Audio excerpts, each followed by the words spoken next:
Paul, some challenging weather lately. We've been whinging about the drought all those years. Then it won't stop raining at the moment. It's very hot today.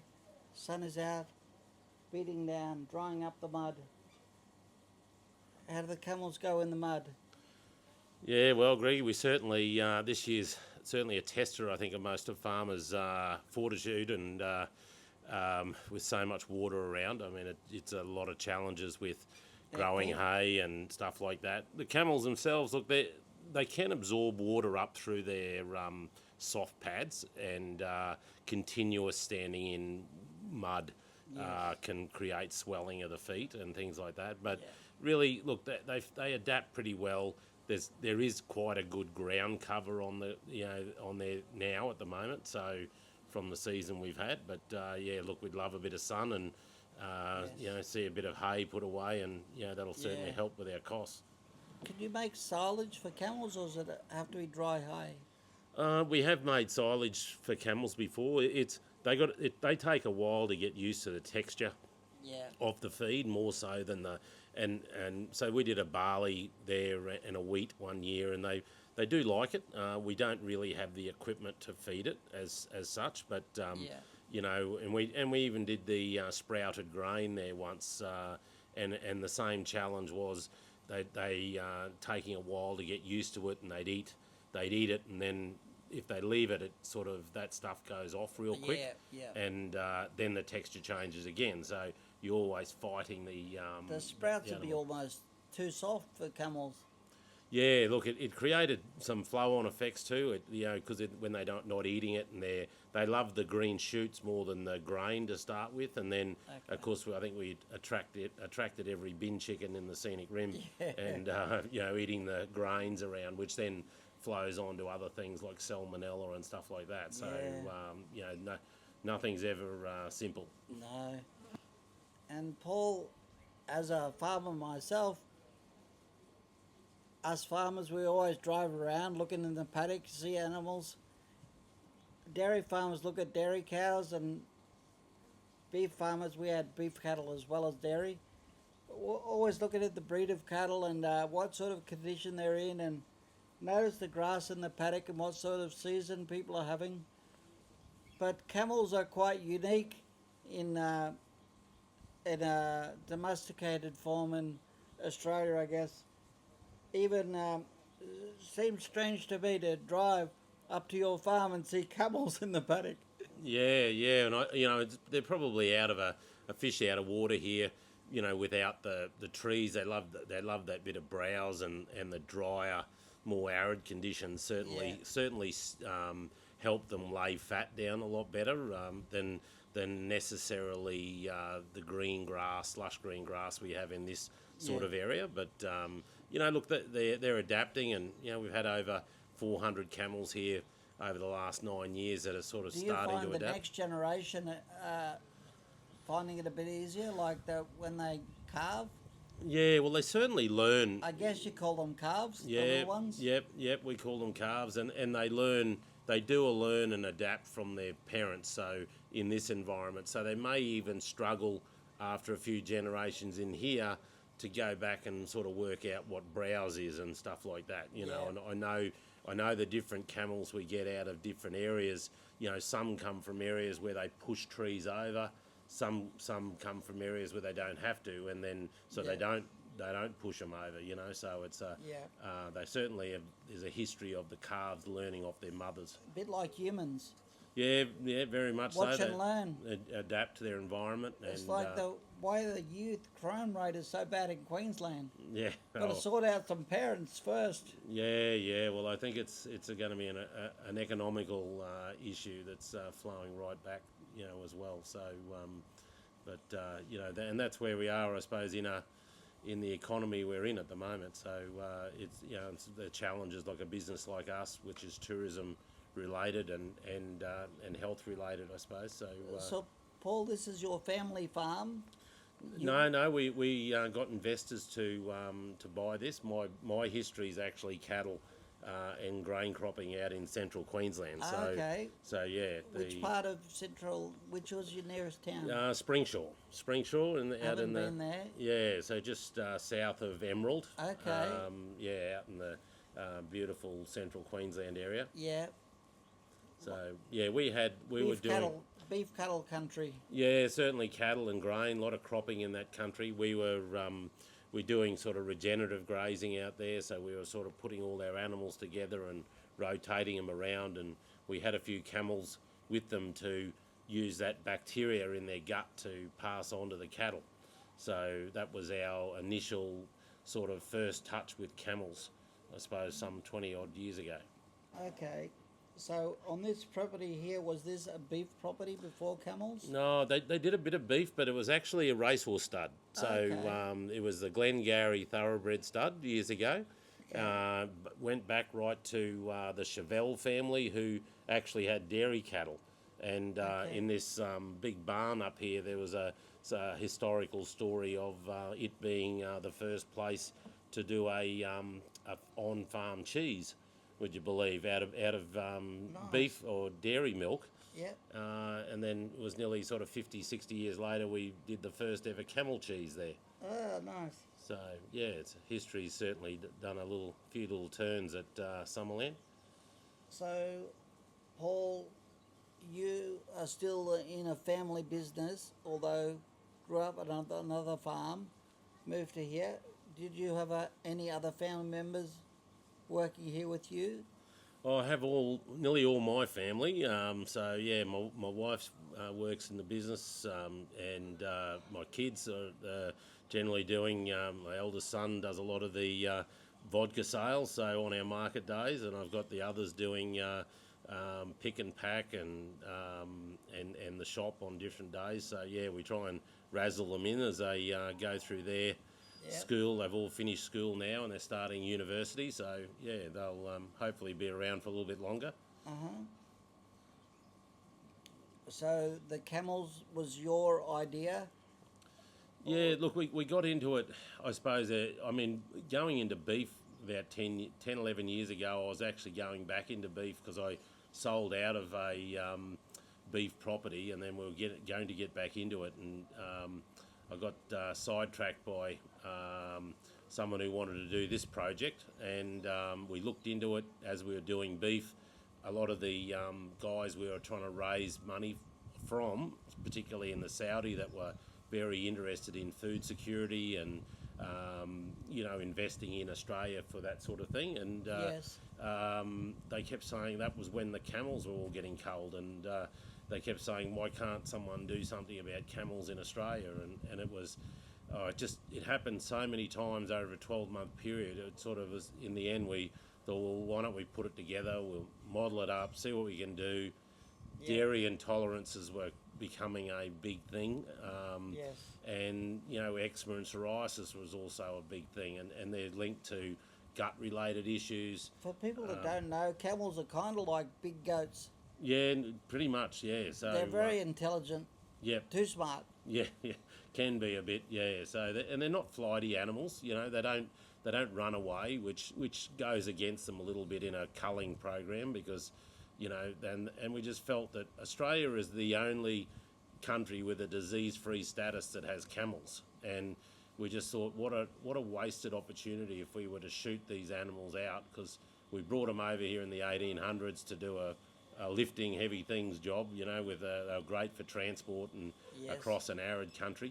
And, they weren't well accepted even in those days, even though they really saved a lot of European settlers from some of the dry conditions and flood conditions that happened out at Cunnamulla, and there's some great stories about how camel ears, saved the people at Cunnamulla that were isolated, where the bullock teams and the horse teams couldn't get there, so they played a phenomenal role. But Australia was a settlement country back then, Yeah. settled by the British, and of course they'd never had anything to do with camels in their life, really. No, that's right, and then it's sort of one of those sad stories about how it generally links into some sort of racial issue as well. So it's they've had a bit of a sorry life, the camel, but in that regard. But it's certainly we hope that a little bit we can do now might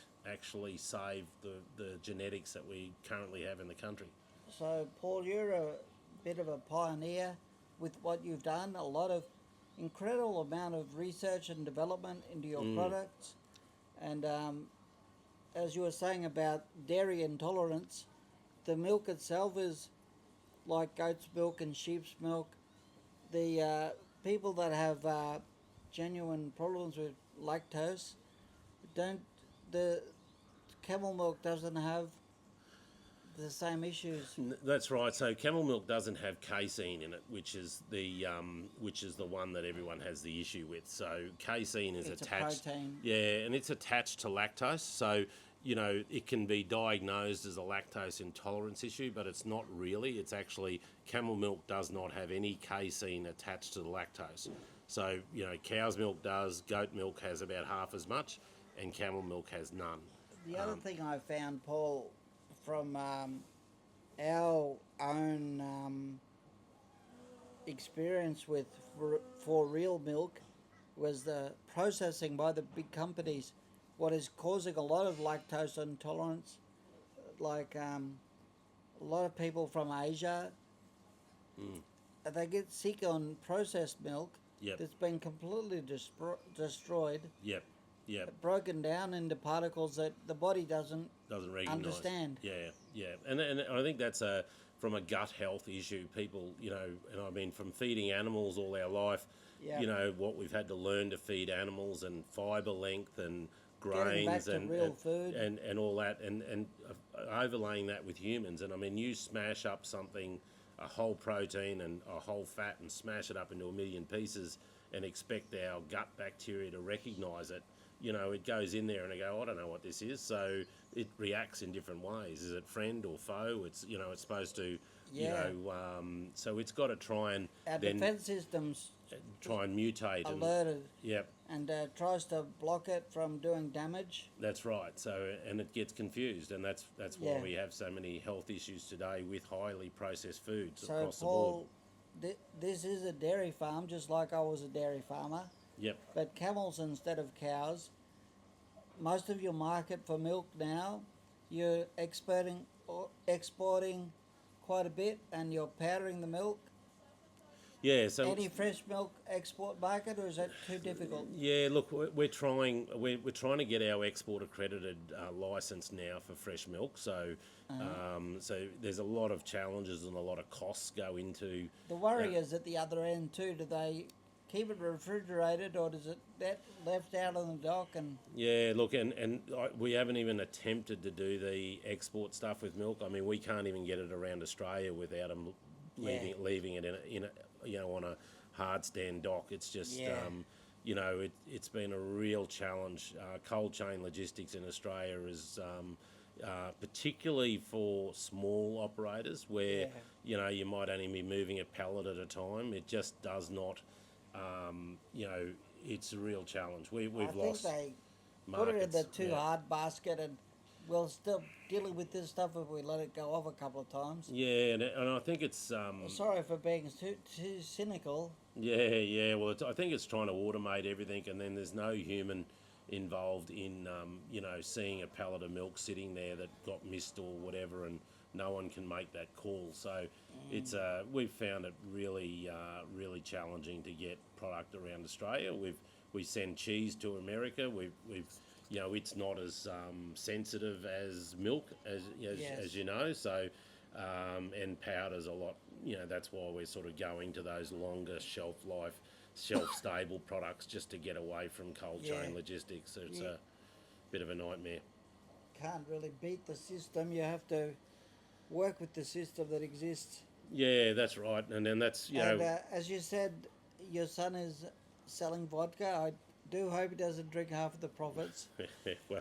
well, you never know. That's we won't do a spot audit, but he's got a bit of a knack for selling it. But I lose him to Melbourne next year, so he's off down there for a new job down there. What's so he I'll have been to, studying, Paul? Well, it's actually policy and economics. So he's going down You to. should go to Canberra. They need help. Yeah, well, he's going via Melbourne. So Okay. yeah, so it's a new role down there. So that'll be an interesting adventure for him. Yeah, awesome. So, but yes, I will. I'm down a vodka salesperson. So, if you want to Yeah, I'll take get that better. on, Greggy, yeah, And I won't drink any because Yeah. I'm sober, nearly 500 days sober now. yeah. Well, I'm better sober. you know what it's like trying to promote a farm business and tourism. So, and that's predominantly where we're I at the could come moment. in and show you things not to do. Yeah. Well, we just hit the Christmas holidays now, so hopefully the rain's behind us for a little while, and Yeah. no doubt we'll be. Well, the cricket's finished at the Gabba, so Yeah. it'll go away now. Yeah, so certainly in a month or two we'll be looking for rain again, I'm sure. But Yes. at the moment we're enjoying the fine days. Yeah, absolutely.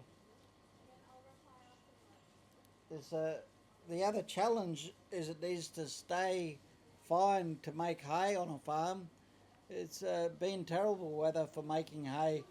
Can't get it dry. Yeah, and it flows through to our costs because we buy in big lots of Yeah. hay as well. We try and grow our own, but it's a Expensive to buy hay. very very expensive Especially in to. a season like this, it's hard to even buy quality hay. That's right. That's right, and even expensive to do it yourself because you lose a lot when you cut it and it rains, and so Yes. you've lost it anyway. So it's it's one of those years where you nearly sort of put the tractor away and go on holiday. I think it's Yeah. you can spend a lot of money trying to grow things, and I did that in June last year. I'm sick of it. Yeah, I've had enough holiday. enough holiday. Yeah, so but I just want to work again. the scenic rim is certainly going to be green coming into the new year anyway. Yes. How do the camels cope with the humidity? It's been extremely humid. Yeah, look, it's probably their most disliked. That's probably one of the climates that camels don't spend a lot of time in is Yeah. humid ones. I mean, Yeah. parts of, but then you got India, Sri Lanka, Somalia, that Yeah. are I mean, some of those areas are quite quite tropical as well. So Yeah. adapting, and they're really, the insects are affecting them at the moment. So you see them in bunches because they're just shedding their wool, Yeah. and they're very sensitive around that time because the wool comes off and their skin, the insects bite them, so they all jump in a Yeah. corner. But it's not buffalo fly; it's actually the mozzies and stuff. Right. They don't get buffalo fly, which is good, but Yeah. they do get that stable fly. They get bitten by that, Yeah, that, we used to do that with cows too. yeah, that's that house fly with fangs. Yes. They're, They're pretty nasty. They're a nasty thing. So there's plenty of them around the scenic rim. So, but the other one's pigs. The with all this rain around, and that's the other big challenge people don't see is that the pigs start to get decimate the paddocks, and then you can't go and bale the hay anyway because there's big holes dug everywhere in the ground. So Right. so that's the next challenge with Round up the pigs. yeah controlling feral pigs. So, Pork belly. yeah, well, need a bit of pork belly. Yeah, so but yeah, there's certainly a whole mob that run up this Worrell Creek area. We here. never had pigs at home at our farm. Yeah, okay.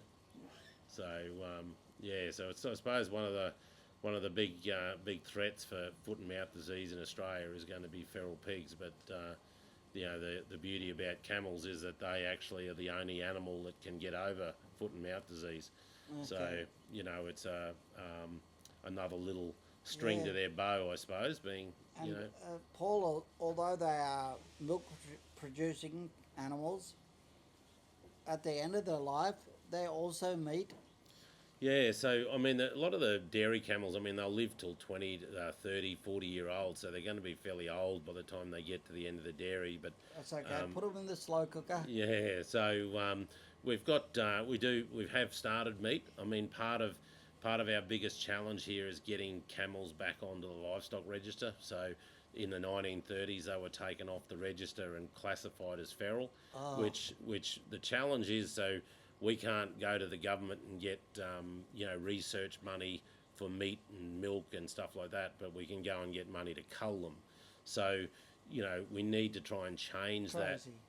that so we can, and part of that's meat as well. So we've grown the meat business quite dramatically in the last Domestically or export? domestically, yeah. So look, there's a big demand export wise for meat, but we've got no export facilities capable of handling Yes. that, and we don't have the until we can get a domesticated supply in place where, like cattle, you can there's already a big bunch of cattle there ready to go at a certain weight range, whereas camels there's not. It's feral court. They're all different. Cows, calves, and bulls, and so there's a whole heap of management that needs to take place, and that's what we're trying to introduce people to run camels now with their cattle.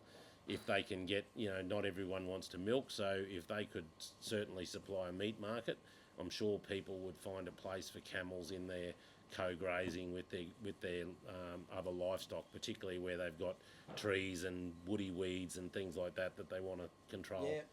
So they do offer a That'd whole. be a good way to sort out the saplings. Yeah, that's right, and sort of managing that sort of biodiversity with the animals and having a landscape that's got sort of timber and woody weeds and stuff available for them. They won't cross over much, so there's a chance of turning off more protein per hectare with just adding another animal there. Better than using poison to kill the plants. Yeah, and that's where the organic farmers is where probably the biggest demands come from for a lot of our pet camels we sell here. So they sort of run half a dozen or so with their cattle, and Yeah. and It's good to find solutions to these problems, and yeah, they're not always obvious, No, that's right. But it's pretty simple. Yep.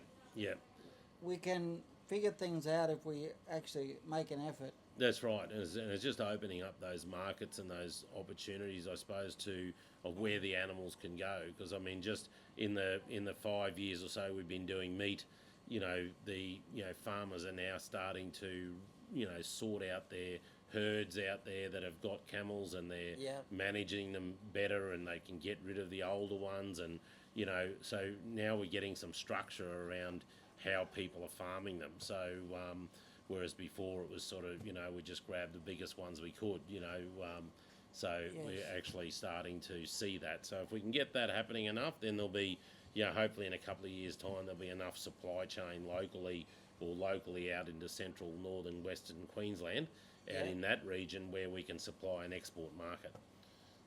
Rather than having to go and put helicopters in the air and catch them out of the desert and hope you get something, to fill a market, which is not really viable. Yeah. And Paul, the other thing that's really interesting to me is the skin care range. Yep. Because it's like the milk to our digestive system. Is the skin care beneficial for sensitive skin, like? Yeah, so that's what we designed it for, and it took a little while with fresh milk in there, so having fresh milk stable in a skincare product was quite challenging.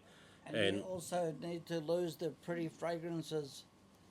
Yeah, well, we have them in there. You have some essential oils in there now, and we're developing a range now that where we're taking those out, because there's some that are ultra sensitive and don't like those essential oils, but others do. So we've just got to. We're looking at a new range for 2025. For without the essential oils in it. Beautiful. That's what I need. Yeah. Not that I'm a homophobe. I just don't want to smell that pretty. Yeah. Well. Yeah. It's there's certainly challenges without adding in scents into skincare products. Need some sandalwood or something. Yeah. So certainly looking at some of those type of products, but yeah, look, we'll get there. We'll have something in the new year. Can't do it all yesterday. No, that's right. But Paul, I know you already know I have had a very strong social media presence, and although I'm not a farmer anymore, as one of my mates in the hospital used to call me every day, hello, ex-farmer Greggy, Yeah, yeah, but I'll always be Farmer Greggy. yep, yep, It's like you don't lose the farm when you leave the farm. It's always a part of you, and that's the motivation to do my channel. yep, And I will interview farmers and producers of food and small business owners. As, of course, here you've diversified, as you said, into tourism as well. So you've got a lot of things going on. And even maybe somebody will watch this on my YouTube channel and want to get in touch with you about camels for that property. So yeah. Well, I can I'm certainly. sure you wouldn't mind if they did that. No, no, come out and visit us, and have a ride on a camel. Get the feel. I suppose you're 45 minutes from Brisbane. You don't get to often come out and be able to immerse yourself in camels. It's a beautiful drive in the country too, Yeah, on the way to the yep, farm. Yep, definitely. So For people coming out of the city, this beautiful landscape is so close to Brisbane, like yeah, 10 yeah. minutes and you're out of town. Yeah, yeah, and look, who knows in the future what farming holds. It's a challenging profession, and we certainly hope to attract other people, to the industry to try and grow it. No matter what happens, food will always be important. We just need to find a way to pay enough for our food, so the farmer gets enough money, reward for time and effort. Yeah. Otherwise, yeah, it's hard to attract the kids to come home onto the farm. yeah. They'll go to university and get a job and get paid well somewhere else. Yeah, and look, but part of what we're trying to do here with a full supply chain is sort of, is to address a lot of those issues and show that, yes, you can do social media, but you're linked to a farm. You're doing, you're doing research and development, scientific stuff on food that people are actually going to eat. So, a lot of jobs, people often go away from a farm to do, but they're actually working on products that are off a farm. So Right. it's been quite a challenge to try and piece all that together here, but Yes. it's certainly been a rewarding experience thus far to try and to And see how it's flowed through. And getting back to real food Yep. is becoming more and more obvious to more of us, the importance of eating real food for our health. Yeah, yeah, And we're seeing too many people suffering from things like strokes and heart attack and dementia earlier in life than they used to. And a lot of that is because we're eating ultra-processed food that's been destroyed. The farmer grew a product that was good for us until we destroyed it in big factories. yes. We're yeah, not real clever sometimes, us humans. yeah, We can figure these things out. We can get better. And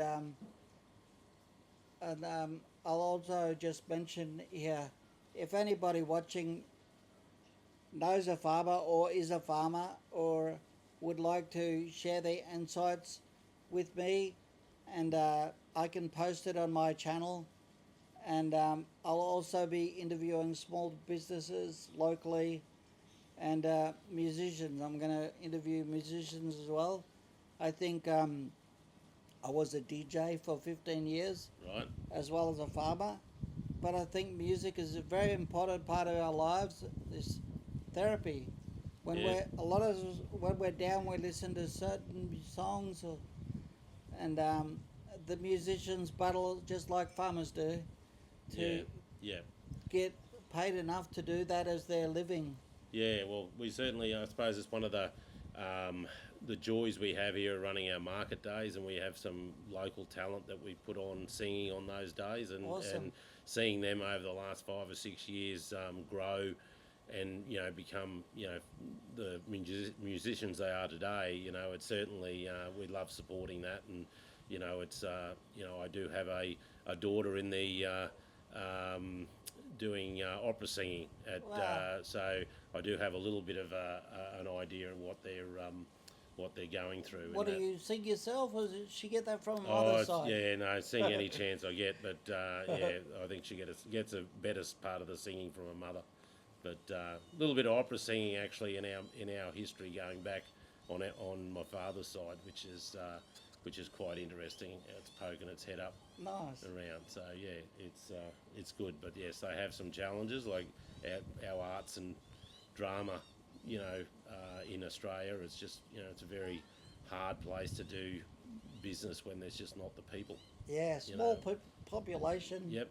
And it's the same with our products. We're sending it all over Australia. There's plenty of people want camel milk, but they're Melbourne, Canberra, South Australia, and it's there's such a long way to get. It takes us longer to get to Melbourne than Singapore. Yeah, crazy, eh? It's it's such a big country. Yes. But anyway, When a couple of years ago, when I had the privilege of living in Mexico for 6 months, oh yeah, I love my time in Mexico. I want to go back and visit again. in Mexico City.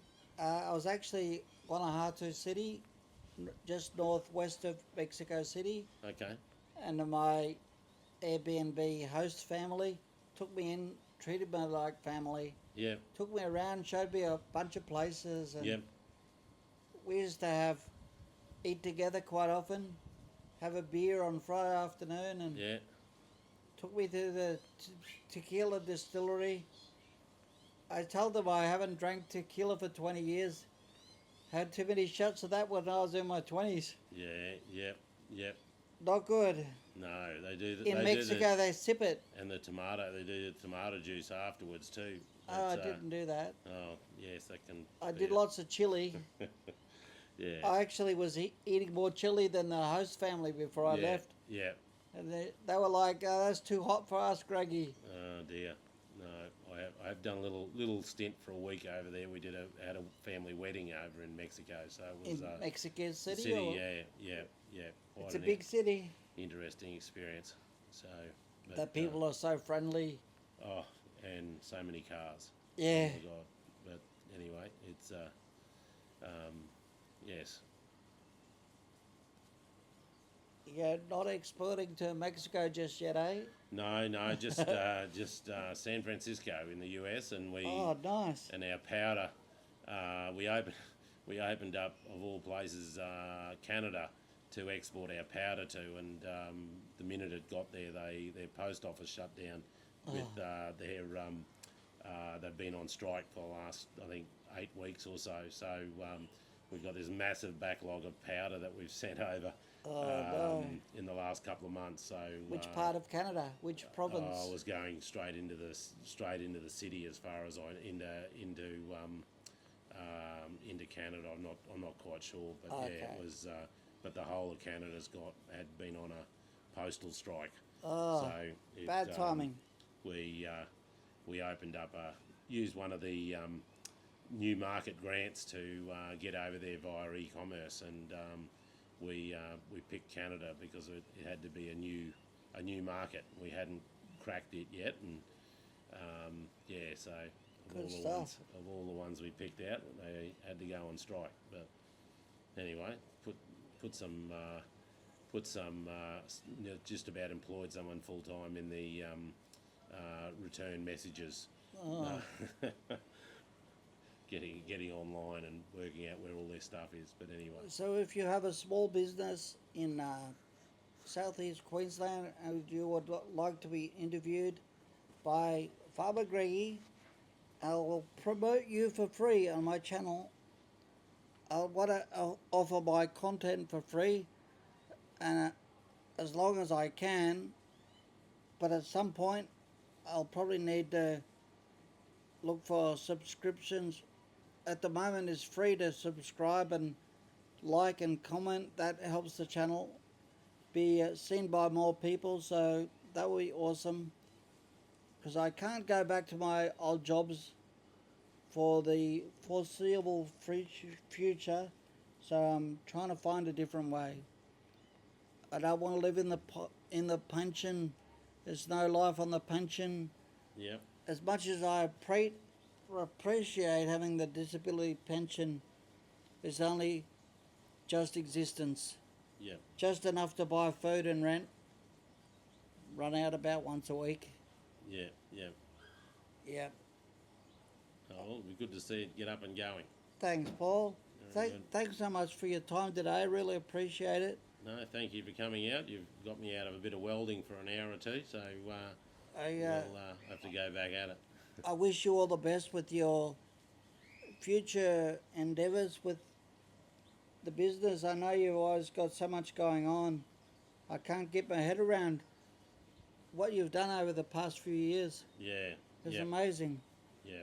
No, it's great, and we've got a great team that we've built here now. So it's it's ready to go, and we're hoping to take it to the next level next year with when we expand our dairy and powdering plant. So we'll go into a bit of a capital raise next year, But operating a farm in its own right is enough, let alone the processing and the tourism side of it, yep, yep, and the research and development, all the new projects that you have going. yep, yep, yep. And How many people do you employ in total? Yeah, there's sort of 16 full time, and then about another sort of half a dozen, outside that, plus our locals. So we've got a lot of local kids that we employ on weekends at the cafe. So, we pride ourselves on being able to create jobs locally. So important for local towns to support and encourage yep, local business,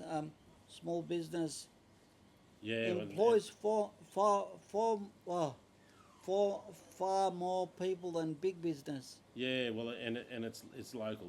Parents don't have to drive their kids into the city, for a job. They can, they stay out here, and it's And look, eventually, like enterprises like this, attract people to live in the country. yeah, that's right. Because they can work locally, and Yep, yep. that's what we need. We need to get people out of the cities. Yeah, and I think that's probably a bit of the challenge with the scenic rim. A lot of people come out here to retire, but you need that balance. Yeah. If you don't have that younger population there as well, then and there's no one to sort of do that sort of heavy lifting work that you want. And sort of retail, social jobs around the place. So, it's but we certainly we get a lot here, so it's quite good. That's awesome.